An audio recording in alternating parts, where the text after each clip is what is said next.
전망을 보면 저는 떨어질 것 같아요. 4%까지는. 10년물 기준으로 한 4.0 정도 보는데 4.8 이상까지 올라갔던 게 4까지 내려오려면 그 중간에 어떤 일이 있어야 될 텐데 그건 어떤 게 될 수 있을까요?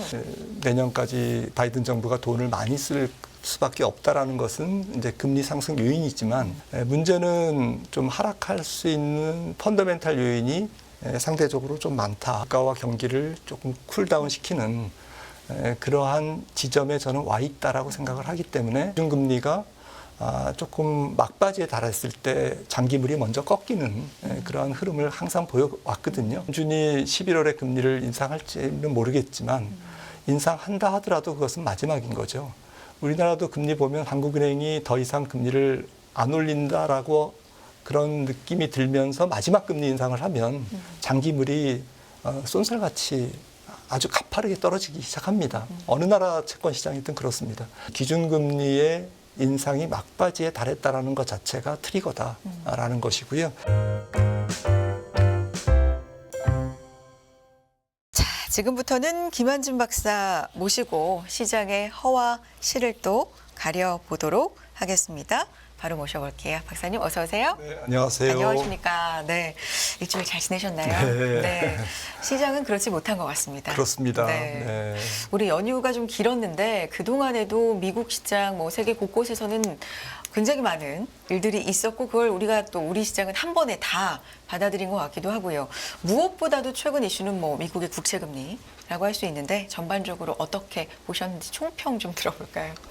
네, 뭐 총평이라기보다는 네. 시장이 혼돈에 빠진 게 사실 국채금리가 너무 가파르게 튀고 있고요. 네. 네, 그러니까 이제 해석이 분분해질 수밖에 없는 거죠. 정말 인플레이션이 뭐 우리가 모르는 그러한 잠복된 요인이 또 있나? 정말 미국 정부가 뭐 정말 뭐 돈을 그렇게 많이 쓰고 있나? 국채를 많이 찍고 있나? 그래서 사람들이 어쨌든 좀 혼돈에 빠졌고요. 네. 사실은 경제 지표는 뭐 약간 들쭉날쭉하기는 맞습니다. 하지만 그래도 추세상으로는 조금 우하향이거든요. 네. 하향세를 보이고 있거든요. 지금 여러 가지 고용 지표라든지 그리고 소비라든지 투자 이런 지표들이 전체적으로는 미국 경제가 굉장히 강한 그러한 영역에 있다라는 것을 좀 확인하고는 있지만 네. 그래도 경제 지표 전체적으로는 조금 너무 이례적인 호황에서 정상적인 호황 쪽으로 조금 골디락스 쪽으로 내려오는 건 아닌가. 그러면서 이제 물가도 지금 뭐 소비자 물가가 CPI가 지금 계속 내려오고 있거든요. 사실 뭐 9.1%에서 지금 많이 내려왔잖아요. 3.7%까지 내려왔고, 그런 물가도 뭐 조금 약간 하방 경직성이 보이지만 그래도 내려오고 있죠. 그러니까 정리해서 말씀드리면 어쨌든 물가는 내려오고 있는데 금리는 올라간다. 네. 이 괴리는 뭘 의미하는 거지? 시장이 좀 혼돈에 빠질 수밖에 없는 거죠. 특히 이제 상반기 주식시장은 금리 상승에도 불구하고 AI가 쏘아올린 큰 공으로 네. 좀 반등에 성공했는데 여름을 지나면서는 이제 금리랑 복병이 올라오면서 경기는 조금 헷갈리니까 시장이 뭐 어디에다가 초점을 두고 조금 움직여야 될지 이렇게 투자자들이 좀 혼돈에 빠져 있는 것 같습니다. 여러 가지 말씀을 지금 해주셨고 뭐 분석할 게 굉장히 많습니다만 어쨌든 중심에는 미국의 국채금리가 있습니다. 네. 얼마 전까지 4.3 갑니까? 넘어갑니까? 어떡하죠? 뭐 이런 얘기를 했었는데 지금 레벨들을 보면 굉장히 급격하게 올라왔고 또 올라갈 가능성을 상당히 많은 전문가들이 얘기를 하지 않습니까? 원인이 뭐라고 보시고요? 그리고 어디까지 좀 열어둬야 된다고 보십니까? 네, 원인은 두 가지인 것 같습니다. 미국 경기가 너무 좋기 때문에 그렇고요. 두 번째는 정부가 돈을 많이 써서 국채 발행량이 많이 증가했기 때문에 그런 거거든요. 지난 7월 중순, 초순부터 보면 통화 정책에 민감한 2년물은 사실 50bp밖에 안 올라왔어요. 한번 차트를 보시면 이게 이제 빨간색 선이 10년물입니다. 10년물이 지금 뭐 한 4.8, 7 찍고 이제 4. 이렇게 와 있죠. 이렇게 지금 이렇게 보시면은 연준이 통화 정책을 긴축적으로 가져가기 시작한 게 작년 3월부터인데 자이언트 스텝을 아주 급하게 하는 시점, 이 시점부터 2년물이 이제 더 10년물을 뚫고 네. 수익률 역전 현상이 나왔고요.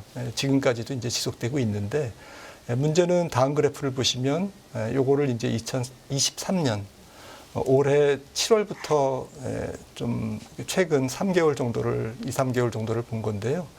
2년물은 사실 말씀드린 것처럼 뭐 한 4, 50bp밖에 안 올랐어요.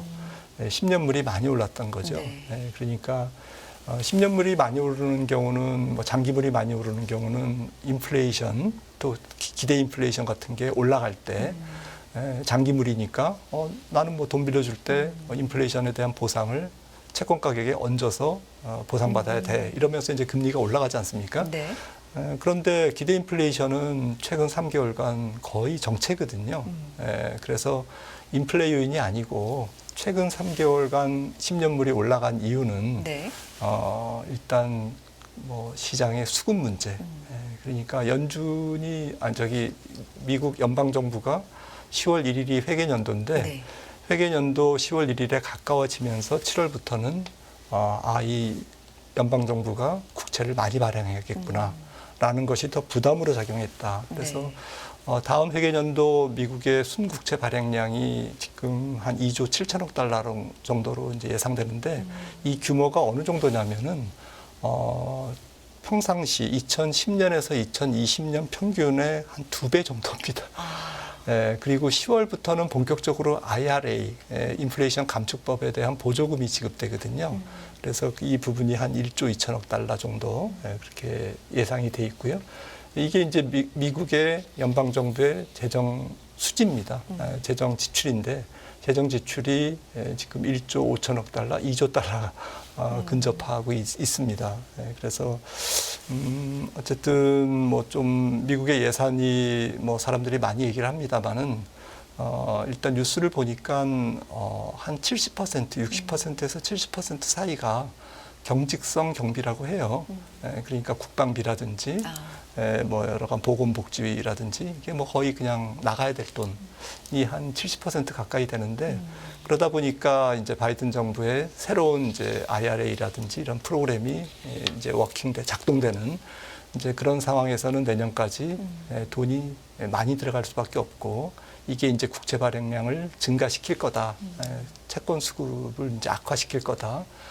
공급이 많이 예상되니까 가격은 이제 떨어지기 시작하는 거죠. 그래서 채권 금리가 올라가는 겁니다. 두 번째는 이제 미국 경기가 너무 좋기 때문인데 저는 한 달 전, 몇 주 전에 나오는 건설 지출 보고 놀랐어요. 어떻게 그러니까 나왔죠? 건설 지출이 네. 굉장히 뭐 7%인가 YOY 그렇게 나왔는데 9월 달 미국의 네. 건설 지출 중에서 좀 주거용이 아닌 비주거용. 그러니까 순수히 이제 설비 투자하고 공장 짓는. 그래서 우리나라도 뭐 텍사스에 이제 뭐 삼성전자가 공장도 짓고 반도체부터 해가지고 전기차, 뭐 배터리 이렇게 해서 지금 글로벌 기업들이 미국에 공장을 짓지 않습니까? 네. 그래서 건설 투자가 좀 늘고 있는 것 같아요. 이런 부분도 GDP를 어쨌든 붐업하고 있고요. 뭐 간밤에도 무역 수지가 나왔습니다만은 무역 수지 적자가 계속 줄고 있죠. 무역 수지 적자가 줄고 있다라는 것은 이제 미국 경제가 굉장히 좋다는 거잖아요. 수입은 적고 수출은 더 많고. 수출도 뭐 신났습니다. 뭐 천연가스 수출부터 시작해가지고 유로존 뭐 이웃집 뭐 어려워지는 사이에 미국은 뭐 수출도 괜찮고 또 글로벌 기업들이 미국의 굉장히 좋은 기업들이 아직까지는 달러 강세 영향을 적게 받으면서 지금 뭐 선전하고 있거든요. 이익이 줄지 않고 있지 않습니까? 그런 것 저런 것 따져보면 아직까지는 미국 경제가 굉장히 좋기 때문에 지금 뭐 3분기 GDP 전망이 뭐 컨센서스가 3.5%, 클리브랜드 아틀란타 연은 같은 데서 GDP 나우 캐스팅을 보니까 어제 그 무역 수지 적자 규모가 준 걸 보고 4%, 4몇 %가 이렇게 어쨌든 3개월째 계속 내리지 않고 있습니다. 그래서 미국 경기가 워낙 예상보다 좋다 보니까 이제 국채 금리가 지금 안 떨어지고 오히려 올라가는 그런 상황인데요. 전망을 보면 저는 떨어질 것 같아요. 4%까지는.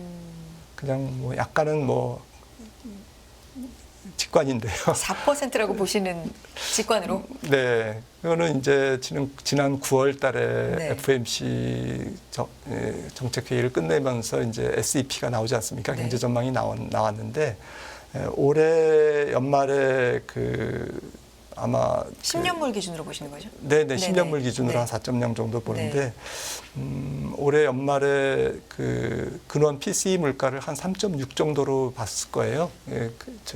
중간값으로. 그리고 내년 연말은 한 2.6 이렇게 보고 있습니다. 그러니까 10년물이라는 것은 사실은 조금 타임 호라이즌이 좀 길잖아요.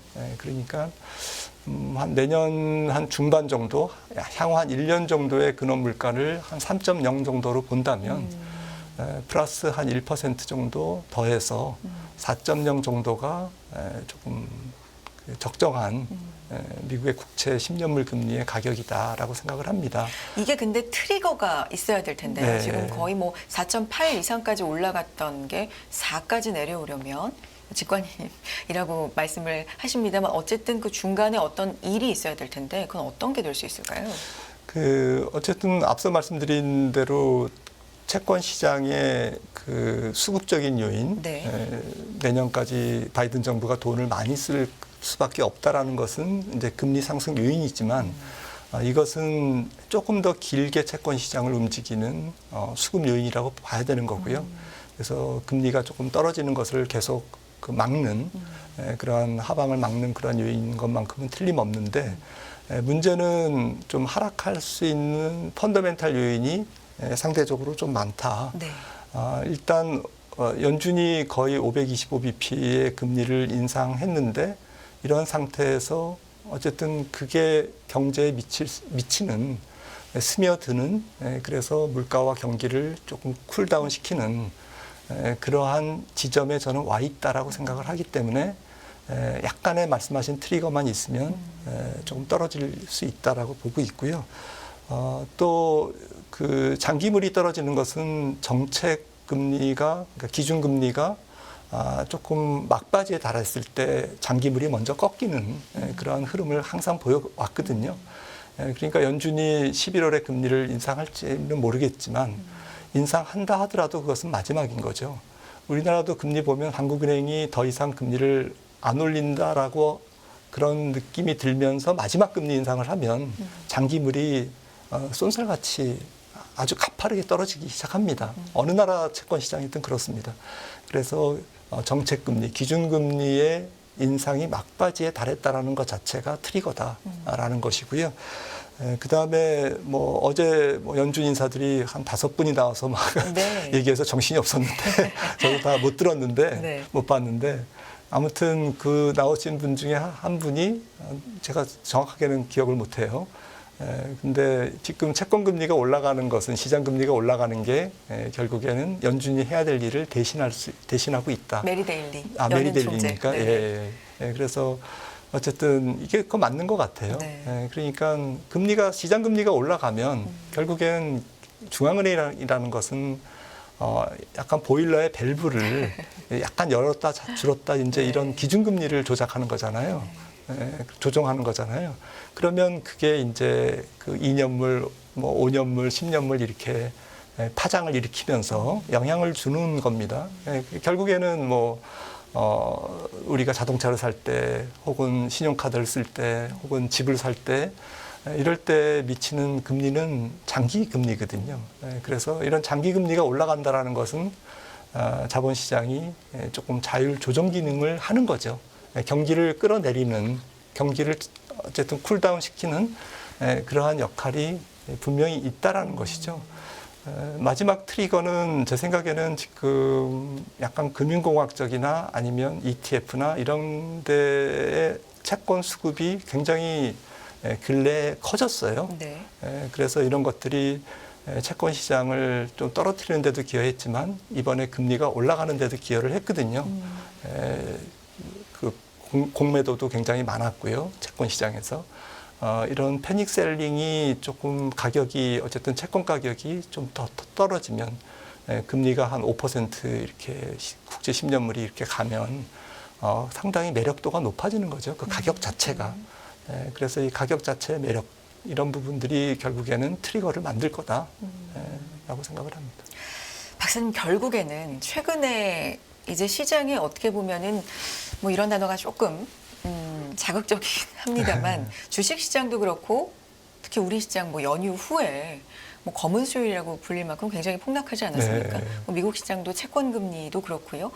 여러 가지 면에서 4분기 시작이 굉장히 지금 힘들게 되고 있는데 어떻게 보면 정말 아이러니합니다. 작년 연말에서 올해 초 봤을 때 올해 미국이 역성장을 겨우 면하거나 어쨌든 뭐 얕은 침체거나 이런 걸 예상하는 분들이 상당히 많았는데 오히려 지금 10월 되고 보니까 미국 경제는 상당히 좋고 네. 이게 오히려 지금은 역풍을 맞고 있다고 할까요, 시장이? 네. 굉장히 힘든 상황이 됐거든요. 네. 어떻게 지금 상황에서 뭘 해야 합니까?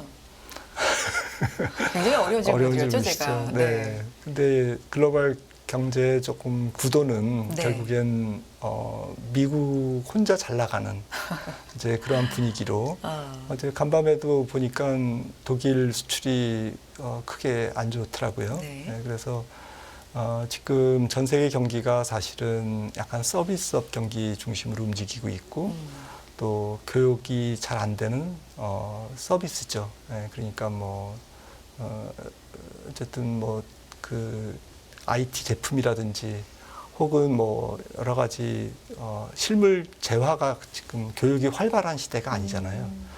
코로나19가 이제 리오프닝 경제를 만들면서 서비스에 강한 국가 그리고 내수가 조금 큰 국가 네. 대표적인 게 이제 미국이죠.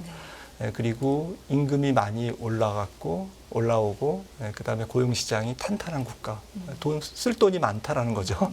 이런 국가가 이제 미국이기 때문에 거기다가 이제 구조적인 고용 시장의 수급 불균형 그리고 앞서도 지금 말씀드렸던 여러 가지 미국 경기를 지탱하는 요인들 돈도 많이 풀었고 또 풀 능력도 있었고 재정 지출이 GDP 마이너스 6%인데 이거는 뭐 경기가 위기일 때나 쓰는 재정 정책 어쨌든 그림인데 네. 이거를 3분기 GDP가 3%대 중반을 지금 내다보는 상태에서 지금 쓰고 있거든요. 바이든 정부는.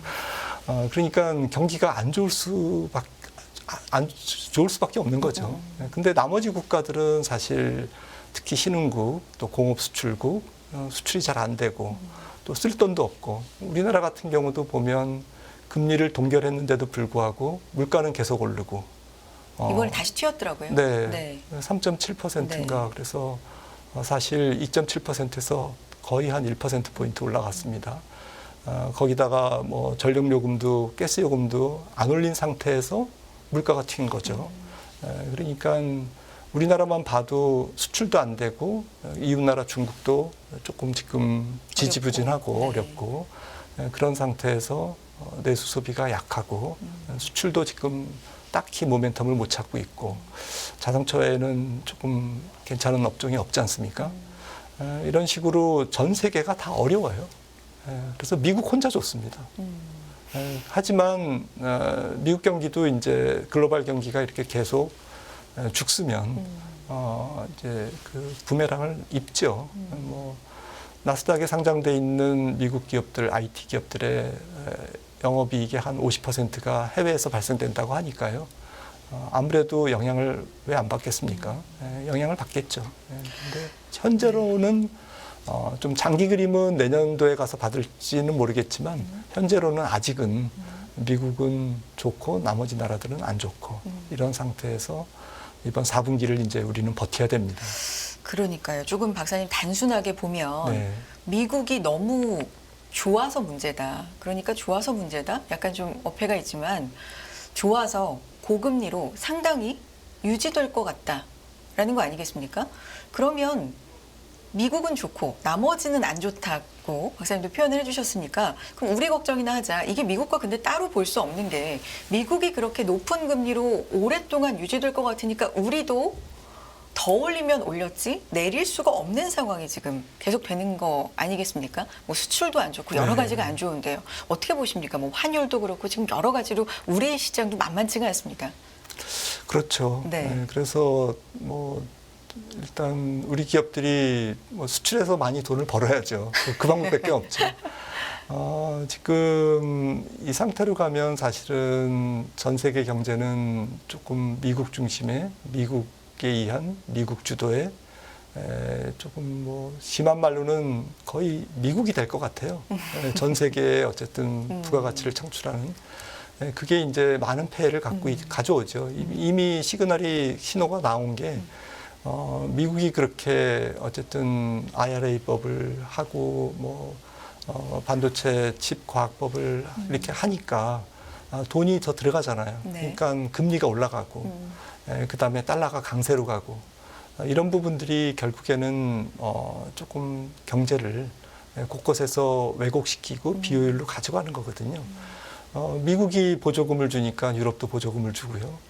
그러다 보면 그게 땅 파서 나오는 것도 아니고 네. 정부가 그러다 보면 결국 소비자에게 다 전가되고 글로벌 인플레이션 압력을 더 강화시키는 그런 요인이 되면서 세계 경제가 약간 인플레이션에 붕 떠 있는 그러니까 물가가 경기가 안 좋은 거에 비해서 물가는 적게 떨어지고 경기가 조금 순환적으로 좋아지면 또 물가가 많이 올라가고 금리도 이제 덩달아서 약간 중금리 시대로 이제 가는 이제 그런 상황이기 때문에 이제 그런 구도로 이제 서서히 진행되는데 일단 투자자들은 좀 장기적인 것과 단기적인 걸로 네. 좀 나눠서 생각을 할 필요는 있을 것 같아요. 네. 지금 오늘 말씀 나눈 장하게 얘기 드린 그런 부분들은 조금 장기적인 거잖아요. 일단 단기적인 것은 일단 미국이 그래도 주가가 혹은 경제가 좋은 게 그래도 나머지 나라에는 그나마 단기적으로는 저는 뭐 긍정적이다라고 생각을 합니다. 그렇군요. 그 빅테크가 쏘아올린 공이라고 표현을 박사님은 잘 해주십니다만 그걸로 어떻게 보면 작년 요맘때쯤에 저점을 찍고 올해 그래도 쭉 올라오면서 버틴 거라고 할 수 있는데 지금 보면 뭐 채권도 흔들리는 와중에 그쪽에서도 힘을 이렇다하게 네. 못 쓰다 보니까 전반적으로 조금 조용한 면이 없지 않아 있습니다. 이 시기가 그렇다면 이럴 때 한번 들어가 볼만 할까요? 이런 건 너무 세부적인 질문입니다만 네. 박사님의 의견도 듣고 싶어요. 그러니까 글로벌 증시가 단순하게 보면 저는 3분기에 빅테크가 올라가면 네. 다 같이 올라갈 것 같아요. 그리고 빅테크가 죽으면 네. 좀 12월까지 장은 상당히 뭐 조금 더 저점을 테스트한다든지 혹은 박스권 지금의 시세에서 그렇게 큰 변동은 좀 기대하기 어렵다라고 생각을 하고 있고요. 앞서 말씀드렸듯이 유동성이 지금 끌고 가는 장은 아닙니다. 네. 그리고 달러가 강세 기조고 금리가 올라 있기 때문에 전 세계 글로벌 금융시장은 약간 경색적인 분위기거든요. 돈이 안 도는 계속 이제 위험자산 쪽을 공격적으로 투자하지 않는 그러니까 외국인 수급을 4분기에 기대하기도 어렵고요. 약간 계절성도 있고 그렇죠. 이제 그런 측면에서 만약에 빅테크가 이번 10월 중순부터 시작되는 3분기 실적 시즌에 네. 또 이제 향후 가이던스를 잘 제시한다. 네.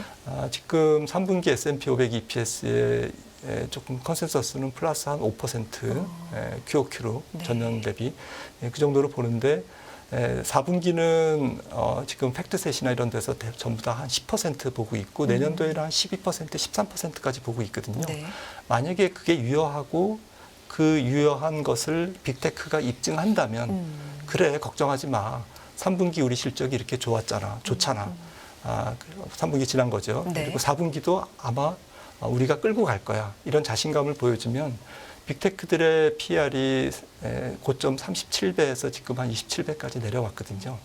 내려온 상태에서 어닝 모멘텀이 있다. 이러면 빅테크가 전 세계 주가를 좀 끌고 올라갈 가능성이 있습니다. 우리나라 반도체도 좀 수혜를 받을 것 같고요. 역시 그 부분에 있어서 어닝 그리고 앞으로의 뭐 예상치 이런 네. 것들을 좀 잘 지켜볼 필요가 있을 것 같습니다. 김한진 박사님 말씀 여기까지 듣겠습니다. 고맙습니다.